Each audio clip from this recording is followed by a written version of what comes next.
Hello, dear students. I am Dr. Shikha Pandey, Associate Professor from the Institute of Aeronautical Engineering. So, in this Environmental Studies lecture series, today I am going to discuss about the acts related with our environment. That is, first one is the Air Act, Air Control of Pollution and Prevention Act 1981. Then we'll discuss about the Water Act, and after that we'll discuss about the Forest Act. In coming lectures, we will discuss about other act like the acts related with the wildlife, the acts related with the hazardous pollution control, and everything. So now let's start this lecture with the first one act, that is the Act on the Air Prevention and Control of Pollution Act, that has been made in the year 1981. Actually, the basics, the idea behind all these acts and rules and regulation for this environmental protection is very much important, because before this 1992 Earth Summit, nobody is that much serious about the protection and sustainable use of environment. But after the Earth Summit, India is also going to very strict about their act, and India is already having many acts to prevent their environment before this Earth Summit. But after this Earth Summit, they are also going to be very strict about all these act. But our country, this India, is totally very much aware about the protection of environment before this Earth Summit. So first one act we are going to study about the Air Act, that has been made in the year 1981. This is for the prevention and control of pollution related with the air pollution. So the main objectives of this act is to provide for the prevention and control and abatement of air pollution. This act is basically about the air pollution, to control the air pollution, control and prevention of pollution. Air is has been This Air Act has been made to control and prevention of pollution. So this will provide for the establishment of a central and state board with a view to implement this act. Actually, all these act have one has a provision to made one state pollution control board and central pollution control board. All act has established one central and one state pollution control board. Central pollution control board, CPCB, and state pollution control board is the SPCB. Means two board has been established to implement the act, that the act has been properly implemented in all the area and everything, and every measures and provisions should be important to watch this act. For this, they have made two boards, that is Central Pollution Control Board and State Pollution Control Board. Next point is that to confer on the boards and power to implement the provision of the act and assign to the boards function relating to the pollution. So they have conferred, and boards, they have given the power to the boards that they will implement the provision of the act and assign the board function relating to pollution. Means the board will function and they will supervise that all act has been implemented properly, and the function related to the pollution. This Air and Prevention Control Act has been made in the 1981, and it is extended to the whole India. Many provision has been given in this act to control the control of pollution and prevention of air. And next point is about this Air Act is that the main features of the act, like why this act has been made and what are the provision, what are the acts, what are the rules they have made in this act. The basic provision that has been established in this act is that this Air Act consists of 54 sections that will aim to define the terms associated with water, with air pollution related aspects.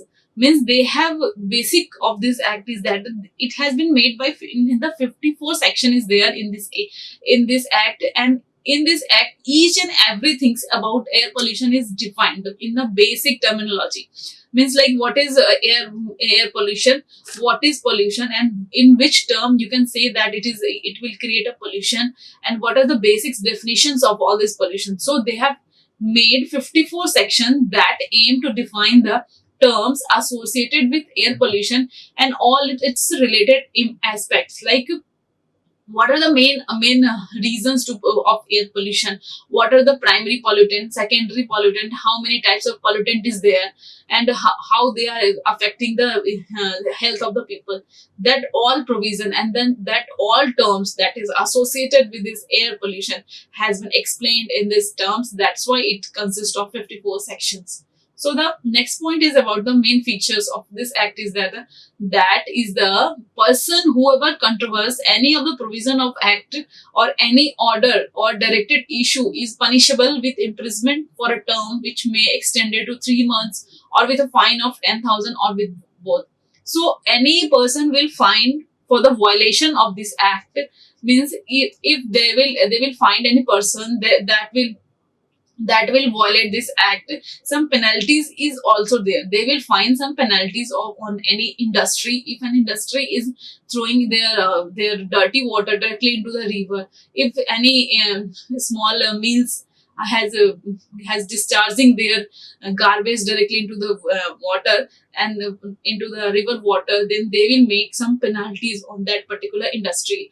And that in that air prevention and control pollution act, they have made some standards for BOD of that water office, and they have also strict all these industry to install some air pollution control devices like electrostatic precipitator, like ozone settling, and all kind of devices they have to install in their industry, so that will control the air pollution. And they will directly not discharge, they will directly not disperse their pollution into the environment, because many harmful pollution is there in the industrial in effluent like SOx, NOx, every carbon monoxide, everything is there.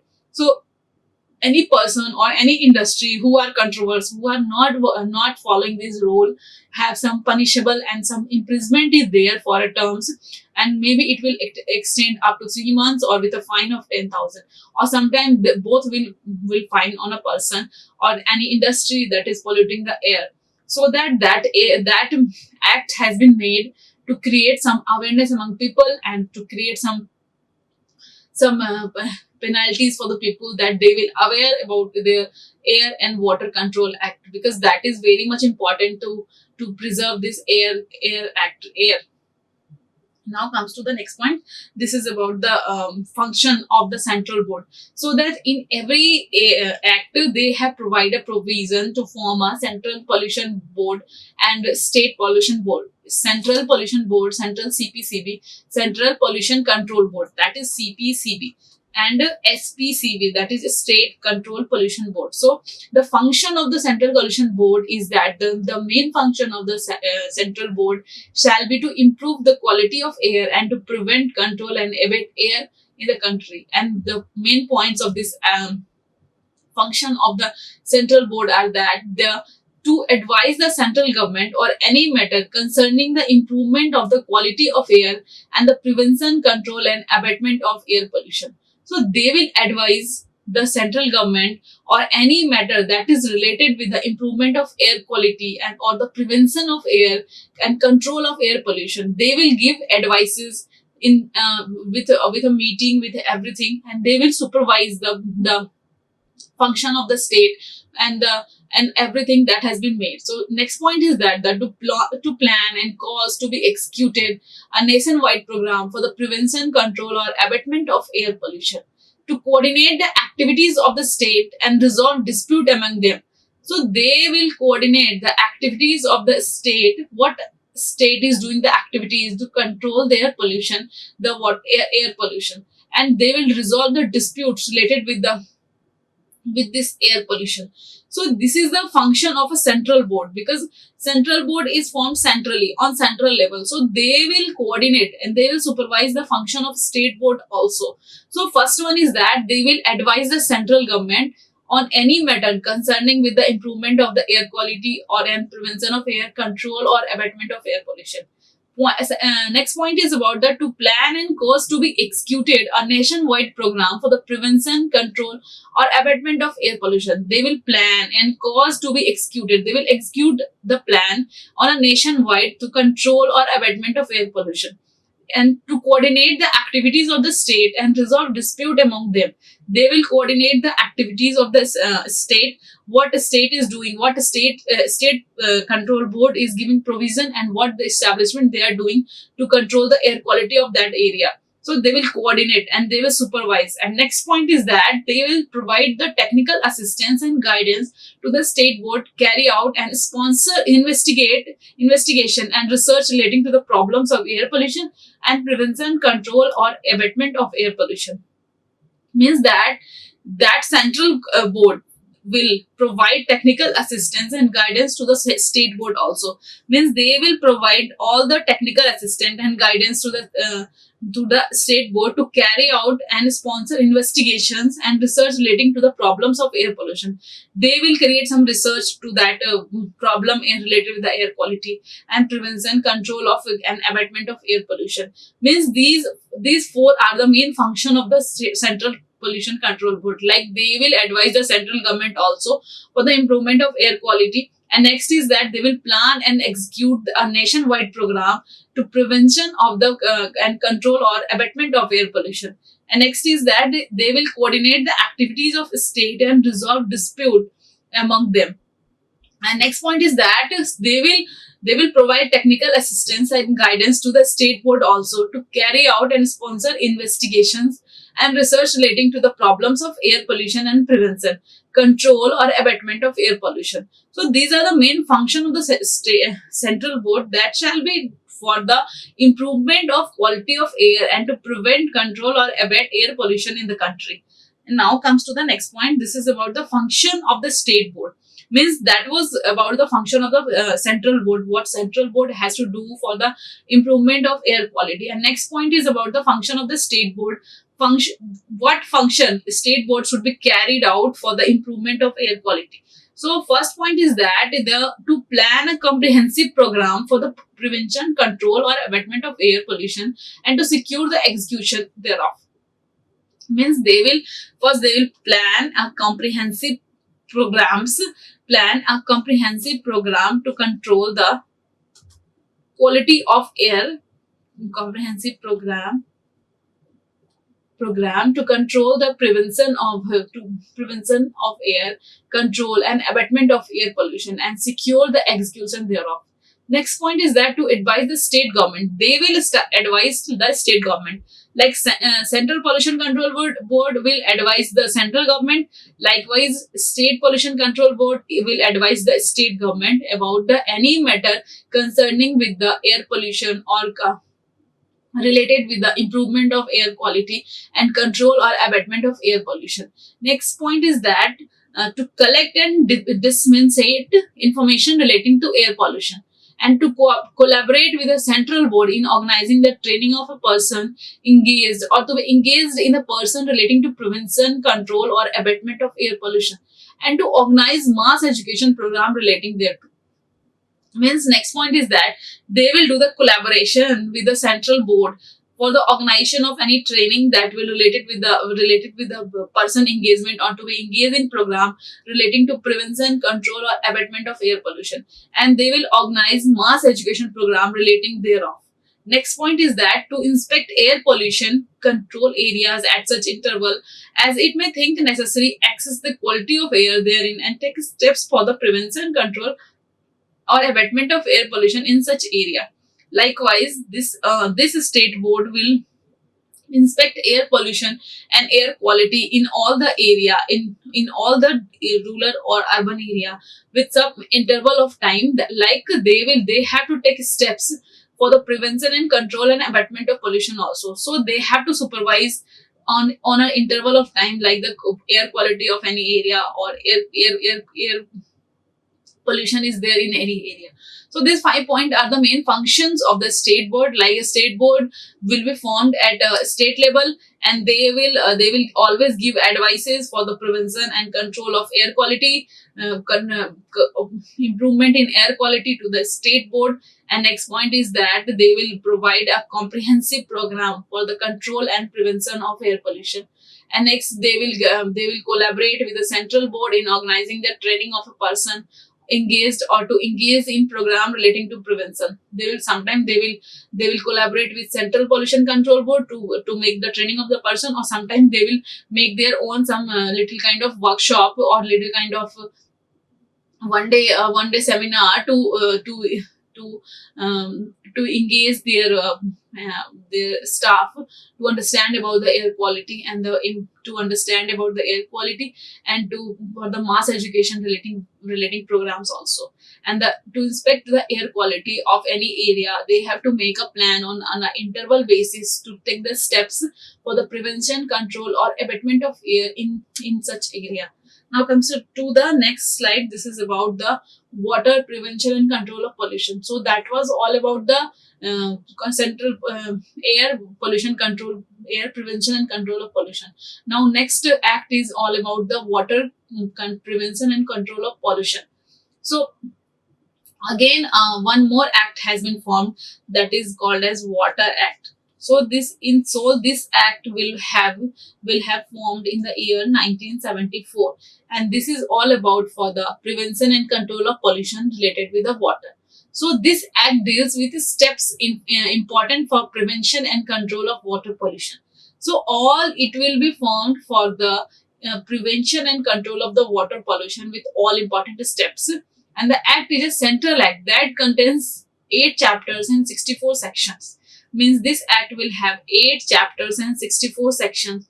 In all these chapters and 64 sections, they have discussed about the basic terminology, means what is the water pollution, what are the primary pollutant, what are waterborne diseases, what are the main cause for this water pollution, what are the prevention for this pollution. So every little things has been defined in this sections and chapters, and they have made provision for the penalties if somebody is polluting the environment. So what penalty should be made.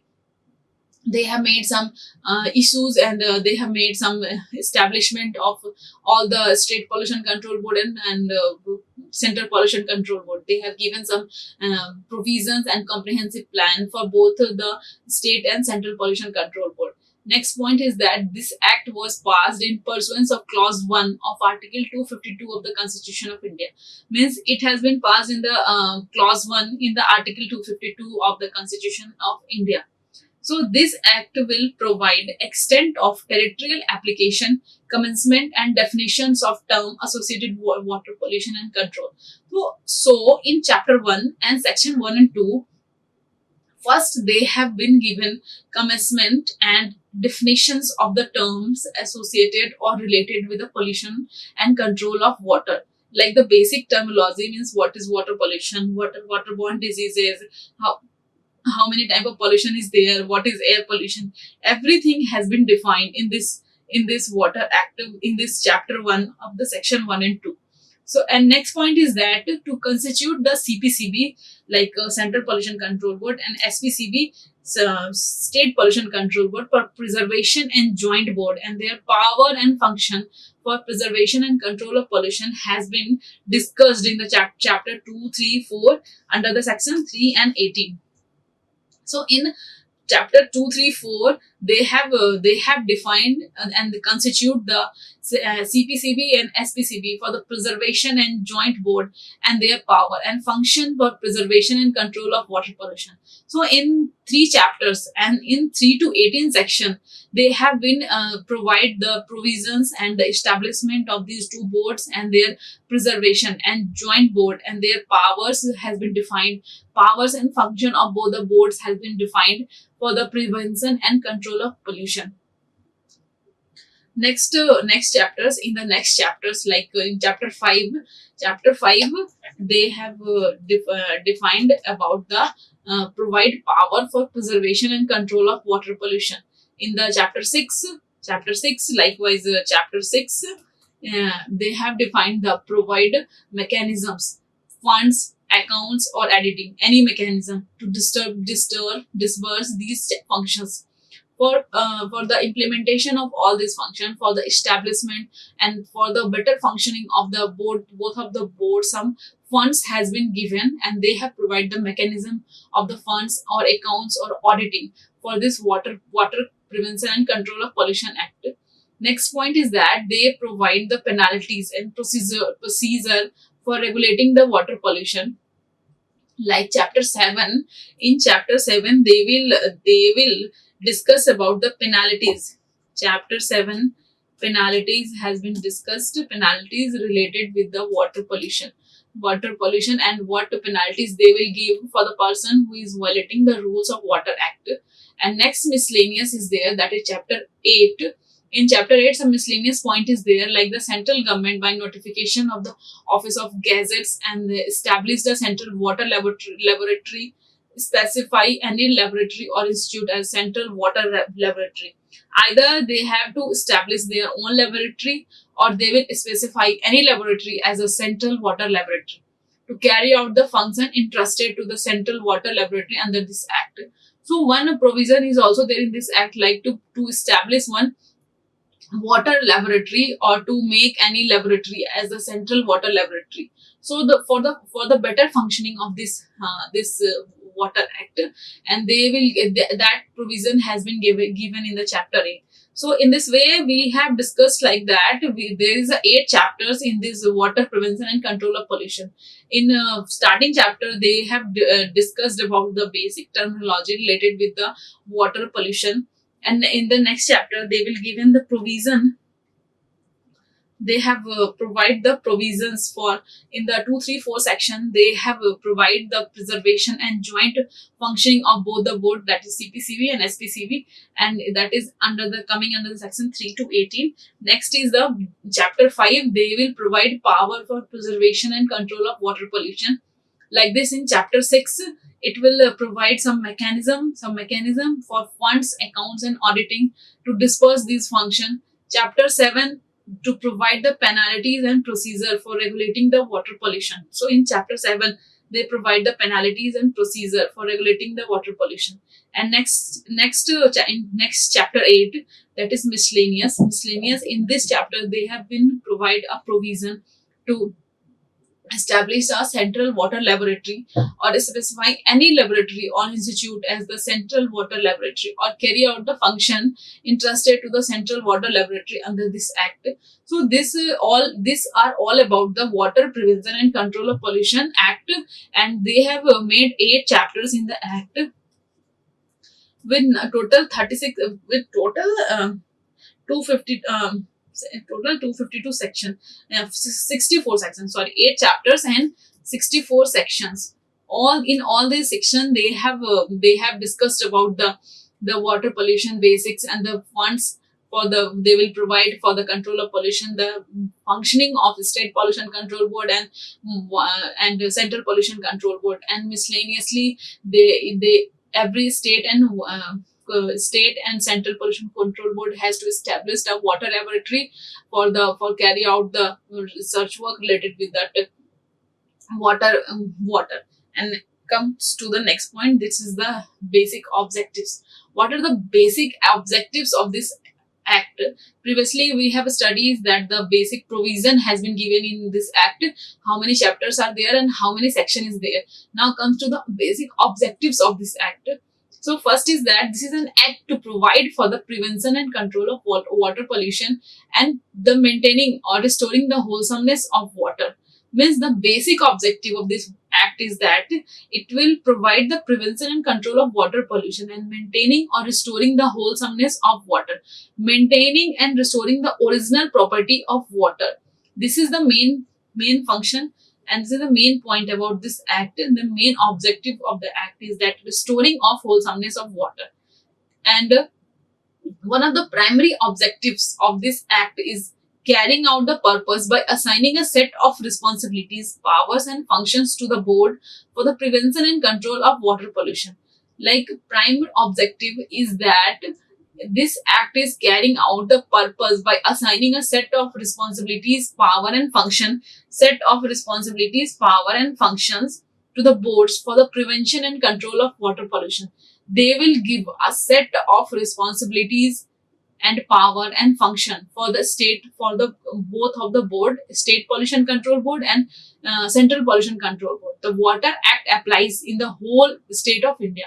This these are the main three objectives of this Water Prevention and Control Act 1974. So first one is that this act is to provide for the prevention and control of water pollution and maintaining the wholesomeness of the water. And one of the prime objective of this act is carrying out the purpose by assigning a set of responsibilities, power and function to the board for the prevention and control of water pollution. The Water Act applies in the whole state of India. Like that, Air Act is also applied in the whole state of India. Like that, Water Act is also applied in the whole state of India. Means whole state have to follow the provision and acts has been given, and the responsibilities and all the comprehensive plan has been made under this Water Act. Now, the salient features of this act. So, to constitute Central and Control Pollution Board like CPCB and SPCB, this provision has been given in both the Act, in Water Act and Air Act. The state board shall investigate, access and monitor the issue of concern regarding the quality and pollution of the water resources available in their jurisdiction, and shall report the same through quarterly and annual reports during board meeting up to the central board. The state board will investigate, access and monitor the issue of concerns regarding the quality and pollution of the water resources available in their jurisdiction, and shall report the same through quarterly and annual reports during board meeting to the central board. The central board hereby shall look into the state board's reports and also monitor and handle major issues regarding national water resources. So this is the main points and the main features of this act. Like the central boards hereby shall look into the state board reports and also monitor and handle major issue regarding national water resources. First one is that they will constitute a Central Pollution Control Board and State Pollution Control Board. The state board shall investigate, access and monitor the issue of concern regarding the quality of pollution of the water resources available in their jurisdiction, and shall report the same through quarterly and annual reports during board meeting to the central board. Means they will give all these matters and all this investigation to the board meeting of annual board meeting with the central board. They will provide quarterly and annual reports to the central board. Central board will do the supervision and comprehensive, and they will investigate the annual reports and quarterly reports of the State Pollution Control Board.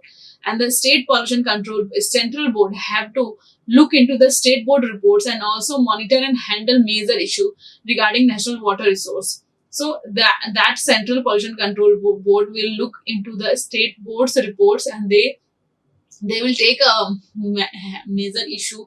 They will take a necessary steps regarding the major issue related with the water resources. Now comes to the function of central board. Like the main function in this Water Act for the central board, means what the central board has to do for this water pollution and control, prevention and control of pollution act. So first one is that the central board will advise the central government on any matter concerning the prevention and control of water pollution. And then next point is all about to coordinate the activities of state board and resolve disputes among them. It will coordinate the activities of the state boards and resolve disputes among them. Means if any dispute is there, if any activities is there, if some coordination is there, or sometimes no coordination is there, so that central board will look into the state board activities, and that will resolve any dispute among this central board. And next point is that it will provide technical assistance and guidance to the state board, carry out and sponsor investigations and research related to problems of water pollution and prevention, control and abatement of water pollution.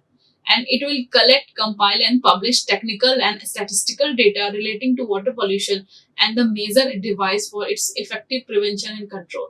So this is the 4th point that has been defined the function of central board that is associated with the water and prevention and control of pollution. So, central board will advise the central government on any matter concerning the prevention and control of water pollution, and central government will coordinate the activities of the state board that will resolve the dispute among them, and it will provide technical assistance and guidance to the state board, carry out and sponsor investigations and research relating to problems of water pollution and prevention, control, and abatement of water pollution. Next is that they will collect, compile, and publish technical and statistical data relating to water pollution and the measure devised for its effective prevention and control. So these four are the main functions of the central board. That provision has been given by the central board so that they will control, they will establish, they will supervise the activity of a state pollution control board. Time to time, they will take the reports from the state pollution control board. That in this report, that will give the idea like what a state pollution control board is doing, what they are doing to control the pollution, what activities, what major step they are taking to control pollution of the water pollution and everything. Now comes to the next point, that is related with the function of a state board. Means central board will work centrally, and now the functions of the state board means like the board that will act on the at the state level. So first one is that the function of a state board is to plan a comprehensive program for the prevention, control, or abatement of pollution of streams and wells in the state. Like this will provide, the main function is that it will plan a comprehensive program for the prevention, control, or abatement of pollution of streams and wells in the state. They advise the state government or any matter concerning the prevention, control, or abatement of water pollution. And it will form a collaboration with the central board in organizing the training of person engaged or to be engaged in program relating to prevention, control, and abatement of water pollution. So these are three function is there. First function is there, it will provide a comprehensive plan, comprehensive program for the prevention and control of pollution. Next they will advise the state government on any matter concerning the prevention, control, or abatement of water pollution. And next is that it will collaborate with the central board in organizing the training of person engaged or to be engaged in programs relating with prevention, control, or abatement of water pollution. These three are the functions of the state board. Like SPCB function is there. CPCB and SPCB, State Pollution Control Board function is there, and these four are the main functions of the State Pollution Control Board. And next act we are going to discuss is the Forest Conservation Act 1980. In Forest Act, we will discuss about the conservation of forest and what provision has been given in the Constitution of India to preserve and to conserve the forest. So this act came into the force on 25th October 1980.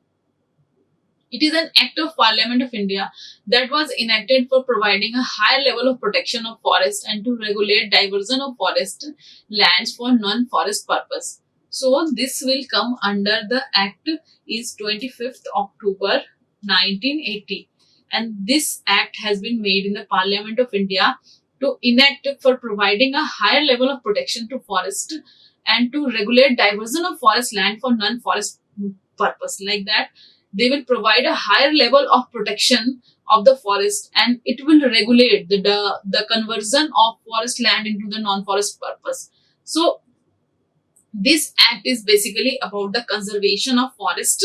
So this will be look after for the conservation of forest, and they will make a high rules on the conversion of forest land into the non-forest purpose. If forest in any area forest will be removed, then that should be used for the forest purpose only. It should be not used for the non-forest purpose. And the main objectives of this Forest Conservation Act is this act extends to the whole India except the state of Jammu Kashmir. An establishment of Central Pollution Control Board and State Pollution Control Board is also there with a view to implement the act.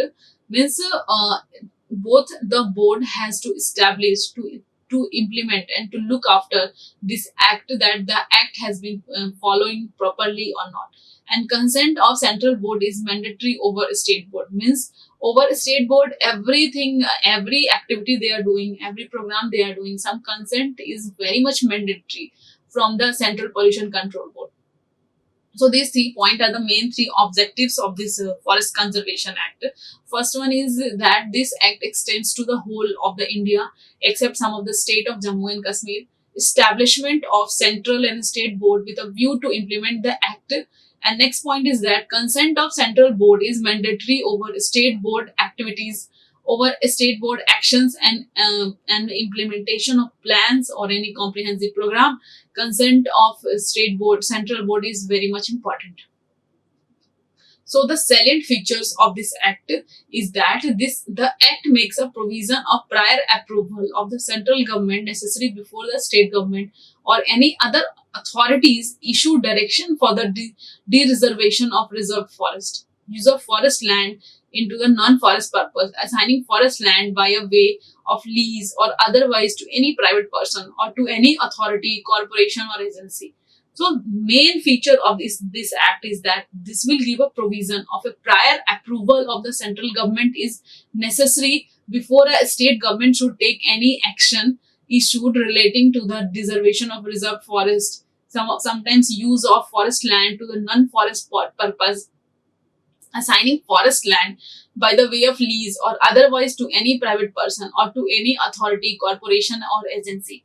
So this is the main features of this Forest Conservation Act. Basically, this act has been made to take the steps taken by the state government on, and state government has to take a prior approval with the central board, and for the reservation of any forest, reserved forest, for the use of forest land for non-forest purpose, for assigning forest land by way of lease or otherwise to any private person or to any authority, corporation and agency. So this act has mainly 5 sections. Section 1, 2, 3, 4 and 5. Section 1 of the act explain about the short title, extent and date of commencement of this act. So first in section 1, the act explain about the short titles, extent and the date of commencement. Section 2 of the act is about the restriction on the state government for reservation of forest or use of forest land for non-forest purpose.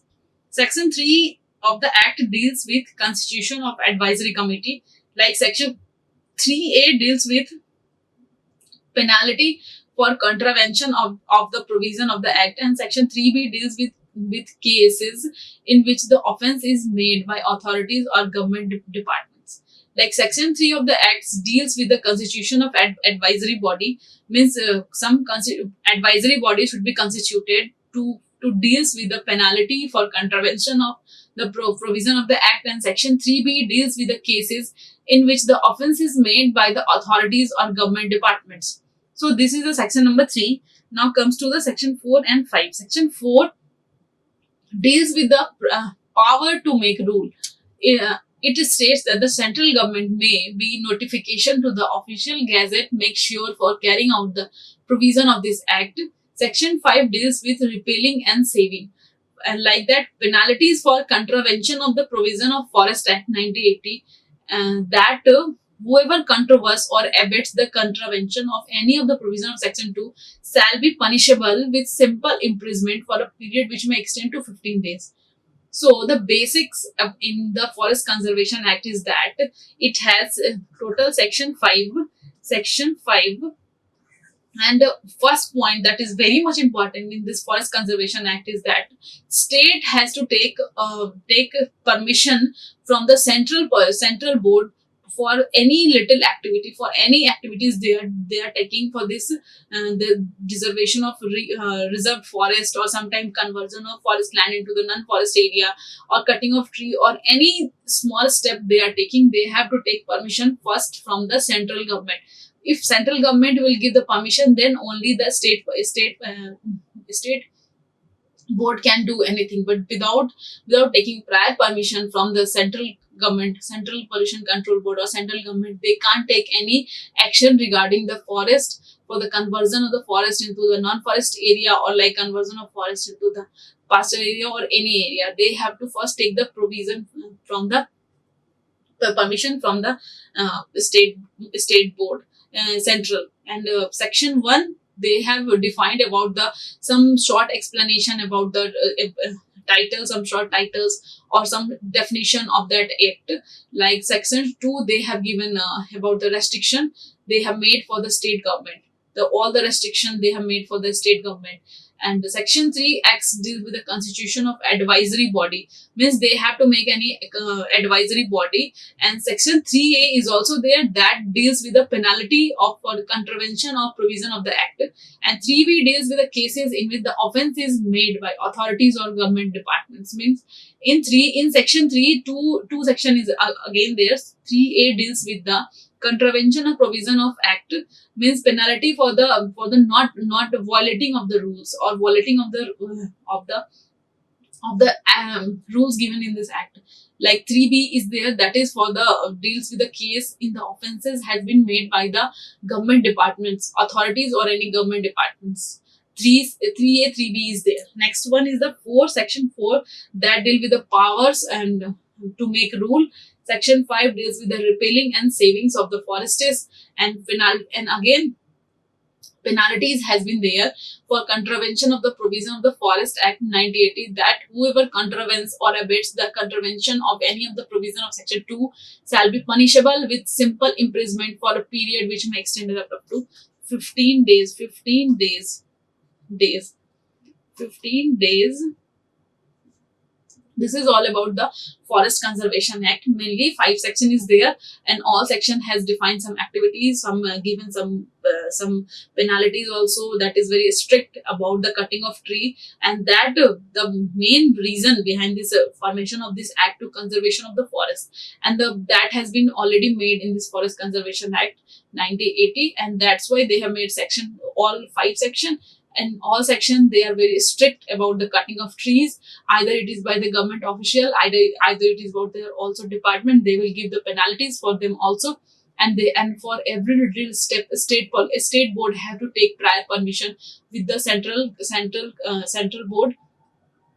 And they have given very much restriction of the cutting of trees and everything, and some penalties is there if any person will found in the violation of section 2 or any provision given in the Forest Conservation Act, that they will be give simple imprisonment for the period may be extended up to 15 days. For the period of 15 days they will be given some penalties, and everything is there. So all these rules are very much strict about the conservation of forest, either for air pollution, for the control of pollution, for the prevention of pollution. Very strict action is there for water pollution also. Very strict action is there for the conservation, for the prevention and control of pollution of water, prevention and control of pollution for the air, and conservation of forests. All these act are these very much strict about its provision has been given, and that is very much importantly implemented in India, and that has been added in our constitution, and that is a very good step. That is a very good step taken by the government, and they are following it very strict manner, so that we will conserve our air, water, and forest in a sustainable manner, that they can be used by the coming generation also. Thank you for today's lecture. Like, share and subscribe. Hit the bell icon for more updates.